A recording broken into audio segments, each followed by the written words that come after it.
कहानी की शुरुआत में हम डैन नाम के एक आदमी को देखते हैं जो अपनी बेटी मूरी के साथ आराम से सोफे पे बैठ के एक फुटबॉल मैच देख रहा था। लेकिन तभी अचानक टीवी पर कुछ अजीब सा होने लगा। मैच बीच में रुक गया क्योंकि अब फील्ड पर धुएं और बिजली का चमकता हुआ बादल दिखाई दे रहा था और अचानक उसमें से कई सारे फौजी बाहर आए। उनकी अगुवाई एक औरत कर रही थी जिसका नाम लेफ्टिनेंट हार्ट था। उसने सभी को बताया कि वो साल 2051 यानी फ्यूचर से आए हैं। पता चलता है कि व्हाइट स्पाइक्स नाम की एक एलियन प्रजाति पृथ्वी पर हमला कर चुकी है और साल 2051 में उन्होंने धरती पर ज्यादातर लोगों को खत्म कर दिया था। ये सोल्जर्स लोगों से रिक्वेस्ट करने आए हैं कि वो उनके साथ फ्यूचर में जाकर इस लड़ाई का हिस्सा बने। अगले 12 महीनों में दुनिया भर के देश जितने फौजी भेज सकते थे उन्होंने भेजे, लेकिन फ्यूचर की अथॉरिटीज और ज्यादा लोगों की मांग कर रही थी। जितने भी लोग लड़ाई लड़ने जाते थे उनमें से सिर्फ 1/4 सोल्जर्स ही जिंदा वापस लौट पाते थे। जब ट्रेन्ड सोल्जर्स की कमी पड़ गई तो सरकारें सिविलियंस को भी भर्ती करने लगी। डैन एक टीचर है और जब वो अपनी क्लास को पढ़ा रहा था तो अचानक उसके फोन पर एक मैसेज आया कि उसे भी युद्ध में भेजे जाने के लिए चुन लिया गया है। बाद में वो इस बात को कंफर्म करने के लिए अपने नजदीकी मिलिट्री ऑफिस पहुंचा। डैन को बताया गया कि वैसे भी उसकी 7 साल में मौत होने वाली है, इसलिए वो युद्ध में भेजने के लिए फिट है। ये सुनकर डैन हैरान रह गया और बहुत सारे अजीबोगरीब सवाल करने लगा, मगर ऑफिसर्स ने उसके किसी भी सवाल का सीधा जवाब नहीं दिया। उन्होंने उसकी बात ना सुनते हुए उसके हाथ में एक डिवाइस लगा दिया जो उसे ट्रैक करेगा और फ्यूचर में वो इसी की मदद से उससे बात कर सकेंगे। इसे तब तक नहीं निकाला जा सकता जब तक वो 2051 से वापस नहीं आ जाता। उस शाम डैन ने अपनी पत्नी एमी से मिलकर उसे सब कुछ बताया, जो परेशान होकर कहने लगी कि उन्हें गवर्नमेंट से दूर भाग जाना चाहिए। पर डैन ने बताया कि उसके हाथ में ऑलरेडी ट्रैकर लगा दिया गया है। अब चाहे वो जहां मर्जी भाग जाएं, अथॉरिटीज उन्हें कहीं भी ढूंढ लेंगी। वो समय में आगे पीछे जा सकते हैं डार्लिंग, हमें तो ढूंढ ही लेंगे। जब कोई और रास्ता नहीं बचा तो एमी ने सुझाव दिया कि डैन को अपने पिता जेम्स से बात करनी चाहिए। हो सकता है वो इस ट्रैकर को निकाल पाए। वो आदमी एक जबरदस्त इंजीनियर है और सरकार पर बिल्कुल भरोसा नहीं करता, इसलिए पुलिस को खबर तो पक्का नहीं करेगा। पता चलता है कि डैन के पिता वियतनाम युद्ध से लौटने के बाद अपने परिवार को छोड़कर चले गए थे क्योंकि लड़ाई में अपने कई करीब साथियों को खोकर वो अंदर से टूट चुके थे। लेकिन डैन के मन में अपने पिता के लिए बहुत नफरत थी। घर जाकर उसने देखा कि उसकी बेटी गार्डन में खेल रही थी। उसने झूठ बोलने की कोशिश की कि वो एक ट्रिप पर जा रहा है और मूरी तुरंत ही समझ गई कि उसके पिता को युद्ध में जाने के लिए चुन लिया गया है। डैन ने उससे वादा किया कि वो जिंदा वापस आएगा और फिर प्यार से उसे गले लगा लिया। एक दिन बाद डैन और बाकी नए रिक्रूट्स को हथियारों और फर्स्ट एड की ट्रेनिंग दी जाती है ताकि उनके जिंदा बचने के चांसेस बढ़ जाएं। डैन की मुलाकात एनवायरमेंटल साइंटिस्ट चार्ली और एक्स नेवी सील डोरियन से भी हुई। जहां एक तरफ ज्यादातर लोग इस युद्ध में जाने से बचना चाहते थे, डोरियन अब तीसरी बार इस लड़ाई में जाने वाला था। बाद में उन्हें बताया गया कि व्हाइट स्पाइक्स हर 6 दिन के बाद आराम करने के लिए कुछ दिनों तक गायब हो जाते हैं। यही समय होता है जब नए सोल्जर्स फ्यूचर में भेजे जाते हैं और जो फौजी पहले से अपनी ड्यूटी कर रहे हैं उन्हें वापस बुला लिया जाता है। उस शाम जब नए रिक्रूट्स बातें कर रहे थे तो एक अलार्म अचानक से बजने लगा। साल 2051 का एक जवान चिल्लाने लगा, ये तुम सबकी प्रैक्टिस का हिस्सा नहीं है, एलियंस सच में आ चुके हैं। ये सुनते ही सभी लोग जल्दी से पोर्टल रूम की तरफ दौड़ने लगे। डैन ने लेफ्टिनेंट हार्ट से पूछा कि आखिर क्या हो रहा है, जिसने एक गंभीर आवाज में जवाब दिया कि एलियंस ने साल 2051 के आखिरी साइंटिफिक रिसर्च सेंटर पर हमला बोल दिया है और अगर वो इस जगह को तबाह करने में कामयाब हो गए तो इंसान इस युद्ध को जरूर हार जाएंगे। कुछ मिनटों बाद वो पोर्टल रूम में घुसे और जल्द ही एक के बाद एक लोग पोर्टल में खींचने लगे और अचानक लैंडिंग लोकेशन के एड्रेस में एरर आ गया। इस वजह से डैन और दूसरे लोग आसमान में जमीन के कई सौ फुट ऊपर टेलीपोर्ट हो गए, जिस वजह से काफी सारे लोग तो नीचे गिरकर ही मारे गए। खुशकिस्मती से डैन, चार्ली और डोरियन एक बहुत ही ऊंची बिल्डिंग की छत पर स्विमिंग पूल में गिरे, जिससे उन्हें कुछ खास चोट नहीं आई। डैन जल्द से जल्द पानी से निकला और अपनी गन चेक करने लगा। फिर उसने छत के किनारे पर जाकर मायामी शहर को देखा जो अब पूरी तरह से बर्बाद हो चुका था। इधर मिलिट्री टाइम जंप में हुई गलती की जांच कर रही थी। जल्द ही चीफ कमांड ने बचे हुए लोगों से कांटेक्ट किया। उन्होंने डैन को बताया कि जल्द ही वो इस पूरे एरिया में बम धमाके करेंगे क्योंकि वहां पर बहुत ज्यादा व्हाइट स्पाइक्स हैं। साथ ही डैन को बचे हुए लोगों का लीडर बन के वहां फंसे हुए साइंटिस्ट को बचाना होगा। उसने मिशन कंफर्म किया और तुरंत छत पर सभी बचे हुए लोगों को इकट्ठा करने लगा। जल्द ही ग्रुप उस बिल्डिंग में पहुंचा जहां साइंटिस्ट होने चाहिए थे। वो बहुत संभल कर अंदर घुसे और चीफ कमांड उन्हें सतर्क रहने को कहता है क्योंकि व्हाइट स्पाइक्स खून की बू को दूर से ही सूंघ सकते हैं। उन्होंने जल्द ही साइंटिस्ट की टीम को ढूंढ निकाला, लेकिन बदकिस्मती से वो सब मारे जा चुके थे। इसके बाद फौजियों को लैब से हार्ड ड्राइव्स और बायो सैंपल्स लाने का ऑर्डर दिया गया ताकि इन साइंटिस्ट के हाथ लगी पूरी जानकारी उन्हें मिल जाए, क्योंकि ये साइंटिस्ट इन एलियंस को रोकने के तरीकों पर ही काम कर रहे थे। जल्द ही डैन ने सैंपल्स ढूंढ निकाले, पर तभी उसे पता चला कि फाइटर जेट्स 6 मिनट में इस पूरे इलाके में बम गिराने वाले हैं। डैन और उसकी टीम जल्दी से बिल्डिंग से बाहर निकलकर इमरजेंसी सीढ़ियों तक पहुंच गई, पर तभी कई व्हाइट स्पाइक्स ने ऊपर से आकर उन पर हमला कर दिया। डैन उनमें से एक को अकेला संभालने की कोशिश कर रहा था, पर आखिर में डोरियन उसकी मदद करने के लिए आया। डोरियन पहले भी इनसे लड़ चुका था और उसने बताया कि सिर्फ गर्दन और पेट पे ही गोली मारने का असर होगा, बाकी कहीं पर भी किसी हथियार का इन पर कोई असर नहीं होता। इतनी जरूरी बात इनको ट्रेनिंग में नहीं बतानी चाहिए थी। बुद्धू हैं क्या ये लोग, बिना बात मरवा दिए इतने बंदे। जब एयर स्ट्राइक में सिर्फ 3 मिनट बचे थे, चीफ कमांड उनके लिए रेस्क्यू व्हीकल्स भेजता है। सभी लोगों ने मिलिट्री जीप्स को देखकर राहत की सांस ली और सोचने लगे कि कुछ देर के लिए तो चलो सेफ हैं। पर अचानक 3 व्हाइट स्पाइक्स ने वहां आकर सबको तबाह कर दिया। कई टीम मेंबर्स भागने की कोशिश करते हुए मारे गए। कुछ ही देर में एयर स्ट्राइक शुरू हो गई और उनकी टीम, जिसमें अब सिर्फ 7 लोग बचे हैं, अपने आप को बचाने की कोशिश में लग गई। 2 सोल्जर्स खुद को कुर्बान कर देते हैं ताकि व्हाइट स्पाइक्स को रोक सकें। इससे बाकी बचे हुए 5 लोग समय पर वहां से निकलने में कामयाब हो जाते हैं। एक दिन बाद डैन चार्ली के पास एक मिलिट्री बेस में उठा। वो जल्द ही डोरियन से मिले, जहां उन्हें पता चला कि अब सिर्फ वो तीनों ही बचे हैं। डैन ने डोरियन से उस व्हाइट क्लॉ के बारे में पूछा जो वो अपने गले में पहनता था। डोरियन ने बताया कि उसे 6 महीने बाद कैंसर से मरना है। ये उसे तब पता चला जब उसे पहली बार लड़ाई के लिए चुना गया। वो बार बार इस युद्ध में इसलिए चला आता है क्योंकि वो हॉस्पिटल के किसी बेड की बजाय यहाँ पूरी इंसानियत को बचाते हुए मरना पसंद करेगा। खैर, जल्द ही डैन को चीफ कमांड के हेड ने मिलने के लिए बुलाया। चीफ कमांड के हेड के तौर पर अपनी बेटी को देखकर उसकी खुशी का ठिकाना ही नहीं था। उसकी नन्ही बेटी अब कर्नल मूरी फॉस्टर बन गई थी, जिसने उसे बताया कि उसे यहाँ पर बुलाने के पीछे एक खास वजह है, और ये खास मिशन जो वो उसकी मदद से पूरा करना चाहती है वो क्या है, ये वो समय आने पर ही बताएगी। इसके बाद वो दोनों एक मिलिट्री टेंट में गए, जहां मूरी ने बताया कि उन्होंने जहरीला इंजेक्शन बना लिया है, लेकिन अभी तक वो सिर्फ मेल व्हाइट स्पाइक्स पर काम करता है। अब वो चाहती है कि डैन उसकी मदद करे एक मादा एलियन को पकड़ने में,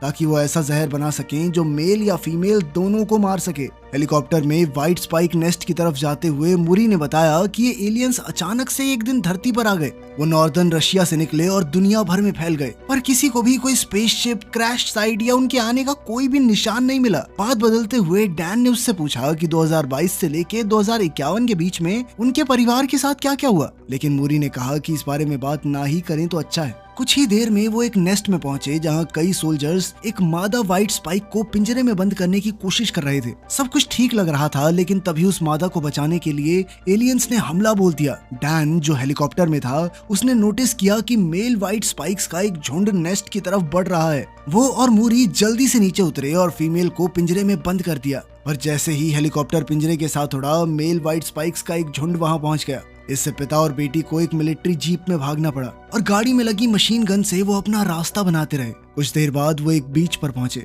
मूरी काफी नाराज थी क्योंकि डैन ने अपनी जान की बिल्कुल परवाह नहीं की थी इस लड़ाई में। उसने बताया कि वो कुछ भी करके डैन को जिंदा रखना चाहती है। गुस्से में उसने बताना शुरू कर दिया कि इतने सालों में उनके परिवार के साथ क्या क्या हुआ, जिसके बाद उसने डैन को बताया कि असल में युद्ध से लौटने के बाद वो जिंदगी से काफी उदास हो गया था। वो अपनी पत्नी एमी से तलाक लेकर अकेला रहने लग गया और फिर कुछ समय बाद मूरी के 16वें बर्थडे पर उसे एक कॉल आया, जिसने उसकी जिंदगी पूरी तरह से बदल कर रख दी। असल में डैन एक एक्सीडेंट का शिकार हो गया था, जिसमें उसकी मौत हो गई थी। ये बात सुनकर डैन को बहुत तगड़ा झटका लगा। उसे विश्वास नहीं हो रहा था कि वो बिल्कुल अपने बाप की तरह निकला। आखिर में उसने भी तो अपने परिवार को छोड़ ही दिया। इसके बाद वो दोनों वापस मिलिट्री बेस पहुंचे, जहां मूरी तुरंत ही इन एलियंस को मारने की दवा बनाने में लग गई। इसके लिए उसे हजारों कॉम्बिनेशन टेस्ट करने थे ताकि फीमेल को मारने वाला टॉक्सिन तैयार किया जा सके। और मूरी किसी भी हाल में इसे जल्द से जल्द करना चाहती थी, क्योंकि डैन के वापस जाने में अब सिर्फ 21 घंटे बचे थे। अगली सुबह डैन ने मूरी से पूछा कि अगर वो जहर बनाने में कामयाब हो भी गए तो भी इतने सारे एलियंस को कैसे मारा जाएगा। इस पर मूरी ने कहा कि डैन को अपने समय में वापस जाकर इन टॉक्सिन्स को बहुत ज्यादा मात्रा में बनाना होगा, ताकि वो लोग युद्ध होने से पहले ही खत्म कर सकें। अभी उन दोनों की बातें चल ही रही थी कि तभी कंप्यूटर ने 100% बॉन्ड का सिग्नल दिया, जिसका मतलब था कि अब उनके पास फीमेल टॉक्सिन तैयार था। लेकिन बदकिस्मती से इसी बीच फीमेल व्हाइट स्पाइक भी जाग चुकी थी। उसने उठते ही अचानक जोर जोर से चीखना शुरू कर दिया, जिसके कुछ सेकंड बाद ही पूरे बेस में व्हाइट स्पाइक्स घुसने लग गए। वहीं दूसरी ओर डैन और मूरी अपनी बंदूक लेकर पूरी रफ्तार से हेलीपैड की तरफ भागने लग गए, पर रास्ते में उन दोनों के सामने कई राक्षस मौजूद थे। इसी बीच उन्हें एक स्पीकर से आवाज आई कि टाइम जंपर्स के पास सिर्फ 3 मिनट का समय बचा है। ये सुनते ही मूरी ने डैन को वो जहर अपने हाथ में लेकर भागने को कहा, पर तभी उसके सामने एक और राक्षस आ गया। पर उसके हमला करने से पहले ही उनके नीचे की जमीन ज्यादा वजन होने की वजह से टूट गई। जैसे ही वो एलियन और मूरी नीचे गिरने लगे तो डैन भी अपनी बेटी को बचाने के लिए कूद गया, लेकिन वो तो बीच में ही वापस टेलीपोर्ट हो गया। जब उसे होश आया तो वो 2022 में था और उसने अभी भी अपने हाथ में जहर की वो बोतल पकड़ी हुई थी। उसने लेफ्टिनेंट हार्ट को समझाया कि उन्हें जल्द से जल्द इस जहर को ज्यादा से ज्यादा बनाकर फ्यूचर में पहुंचाना होगा, जिस पर लेफ्टिनेंट ने उसे बताया कि टाइम पोर्टल दूसरी तरफ से पूरी तरह तबाह हो चुका है और अब कोई भी फ्यूचर में ट्रैवल नहीं कर सकता। यह बात सुनकर डैन चुपचाप निराशा के साथ अपने घर लौट गया। घर पहुंचते ही उसने सबसे पहले अपनी बेटी को गले लगाया और फिर उसी रात उसने एमी को भविष्य में हुई मूरी के साथ अपनी बातचीत के बारे में बताया। साथ ही उसने ये भी बताया कि किसी को नहीं पता कि आखिर व्हाइट स्पाइक्स कहां से आए, क्योंकि वो अचानक 2048 में बस प्रकट हो गए थे। जिस पर एमी का कहना था कि शायद वो क्रीचर्स सालों पहले स्पेस से आए होंगे। और उसकी ये बात सुनकर डैन के दिमाग में एक आइडिया आया, जिसके बाद वो एक बार में डोरेन से मिला, जहां भविष्य के बारे में बात करते हुए उन दोनों ने तय किया कि वो इस युद्ध को होने से पहले ही रोक देंगे। वो दोनों डोरेन के पास मौजूद व्हाइट स्पाइक का क्लॉ लेकर चार्ली के पास पहुंचे। असल में चार्ली इन्वायरमेंटल साइंस का एक्सपर्ट था और उसने क्लॉ को एनालाइज करके बताया कि उसके ऊपर चाइना का वोल्केनिक ऐश लगा हुआ था। और उसकी इस बात ने उन दोनों को ही हैरान कर दिया, क्योंकि व्हाइट स्पाइक्स पहली बार नॉर्दर्न रशिया में देखे गए थे, जो कि चाइना से ठीक ठाक दूर था। ये सब सुनकर डैन को अपनी क्लास के लड़के मार्टिन की याद आई, जो ज्वालामुखियों में बहुत ज्यादा ही इंटरेस्ट रखता था। खैर, मार्टिन ने उन्हें बताया कि 1000 साल पहले एक बहुत बड़ा ज्वालामुखी फटा था और ये घटना इतनी बड़ी थी कि इसके अवशेष नॉर्दर्न रशिया के ग्लेशियर्स में भी मिल सकते हैं। उसकी ये बात सुनकर वो लोग समझ गए कि व्हाइट स्पाइक्स जरूर हजारों साल पहले आए थे और रशिया की ठंडी बर्फ की चादर के नीचे वो सो रहे हैं। थोड़ा दिमाग लगाने पर वो समझ गए कि ग्लोबल वार्मिंग की वजह से वो बर्फ साल 2048 तक पिघल जाएगी। और ये इत्तेफाक तो नहीं हो सकता कि उसी साल व्हाइट स्पाइक्स ने अपना पहला हमला किया था। ये जानकारी हाथ लगते ही उन्होंने यूएस की सरकार से इस मिशन के लिए फंडिंग मांगी, लेकिन सरकार ने इसके लिए साफ मना कर दिया, क्योंकि यूएस और रशिया के रिश्ते तो वैसे ठीक नहीं थे। उनके देश में प्लेन लेके घुसोगे तो और खराब हो सकते हैं ना वो। कोई दूसरा रास्ता न मिलने पर डैन अपने पिता जेम्स के पास पहुंचा, जिनके पास अनरजिस्टर्ड एयरप्लेन्स मौजूद थे। जेम्स इस मिशन के लिए तुरंत ही तैयार हो गया। एन मौके पर लेफ्टिनेंट हार्ट भी वहां पहुंच गई और उसके हाथ में थे ताजे बने जहरीले इंजेक्शंस, जिनकी मदद से वो इन एलियंस को जड़ से मिटा सकते हैं। कई घंटों की उड़ान के बाद आखिरकार वो लोग एक ऐसी जगह पर पहुंचे जहां पर सभी इलेक्ट्रॉनिक डिवाइसेस ने काम करना बंद कर दिया। इसके बाद उन्होंने कई विस्फोटकों का इस्तेमाल करके जमीन में छेद किया। वो बड़ी ही सावधानी से उस छेद में घुसे जहां उन्हें एक जमा हुआ एलियन स्पेसक्राफ्ट मिला, जिसके बाद वो बर्फ को काटते हुए स्पेसशिप के अंदर घुस गए। उधर चार्ली और जेम्स बाहर ही रुके थे, ताकि अगर कोई भागने की कोशिश करे तो वो उसे रोक सके।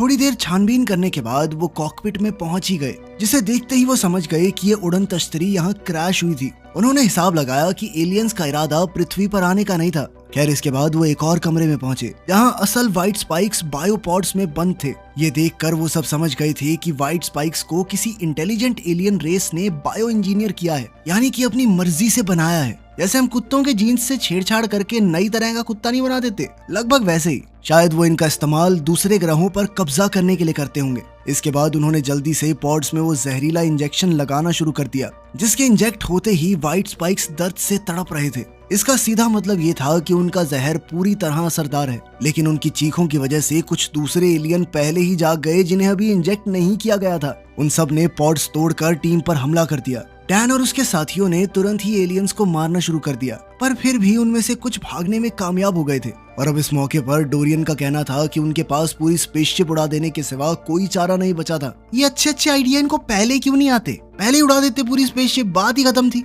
लेकिन बदकिस्मती से जहाज से बाहर निकलने से पहले ही उनके ऊपर हमला हो गया और सिर्फ डैन, चार्ली और जेम्स ही बॉम्ब एक्टिवेट होने से पहले बचकर निकल पाए। उधर जहाज के ऊपर मौजूद सारे एलियंस तो मर चुके थे, लेकिन एक लाल पेट वाली फीमेल अभी तक जिंदा थी। इस फीमेल को खत्म करना बहुत जरूरी था, क्योंकि वो और बच्चों को जन्म दे सकती थी। उसे पकड़ने के लिए डैन ने एक स्नोमैन बनाकर उसे जैकेट पहना दी, ताकि वो इंसान जैसा लगे। और ठीक उसके प्लान के मुताबिक वो क्वीन व्हाइट स्पाइक इस जाल में फंस गई। जैसे ही वो स्नोमैन के करीब आई तो डैन और जेम्स उस पर गोलियां चलाते हुए उसे पहाड़ के एक छोर पर ले आए। वो उसे खाई में धकेलना चाहते थे, लेकिन वो इतनी कमजोर नहीं थी। उसने उन पर तुरंत पलटवार शुरू कर दिया, जिससे वो दोनों अलग अलग हो गए। इसके बाद उस एलियन ने डैन के ऊपर एक स्पाइक फेंक कर हमला किया, लेकिन डैन ने उसी स्पाइक का इस्तेमाल करते हुए उस एलियन पर हमला बोल दिया और ठीक उसी समय जेम्स ने भी उसकी आंख में कुल्हाड़ी मार दी। अब वो एलियंस की रानी अंधी हो चुकी थी और गुस्से में इधर उधर हाथ पैर मार रही थी। और इस बार डैन ने मौके का फायदा उठाते हुए उसके पैर में वो जहरीला इंजेक्शन लगा दिया।